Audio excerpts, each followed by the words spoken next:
we thought was amazing when we saw this, because like when you zoom in, we made it so far in the forest. Starting at 4 a.m. that Sunday morning, a hiking weekend like any other for this adventurous couple. So we made it up to Kit Carson Peak, no problem. Until suddenly they found themselves off the trail on the way down. It happened really quickly. We just got lost so quickly. Alexandra and Sean ran into two mountain climbers who shared a route to get back. We just kind of decided to go for it. It kind of seemed like the best decision at the time. It was getting late in the day and we were running out of resources. They made it about a third of the way down the outward couloir, but trekking down steep rock covered in snow, they didn't stand a chance. Out of nowhere, the rock just gave out. Sean says he felt instantly out of control, tumbling down the snow and picking up speed. Looked back up what I had just fallen down, just kind of thought, how am I still alive right now? Scared and unable to hear Sean. So I made it maybe another feet from where he fell.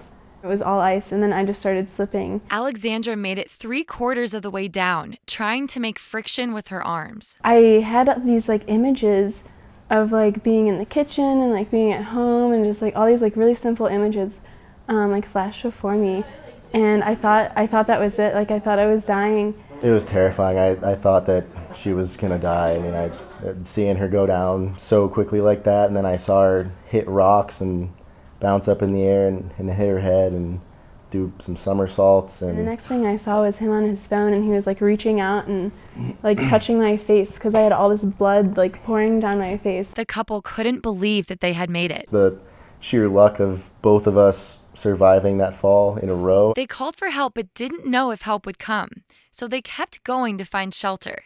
Cold and walking in the dark, knowing they were about 6 miles away from their car. And at this point too, I looked at my arms and I knew both were broken. The hike down was a little rough having 2 broken arms, but it wasn't gonna stop me. It's like, I'm gonna make my way out of here somehow. 3 hours of hiking later, they were finally rescued by Flight for Life. It was intense, to say the least.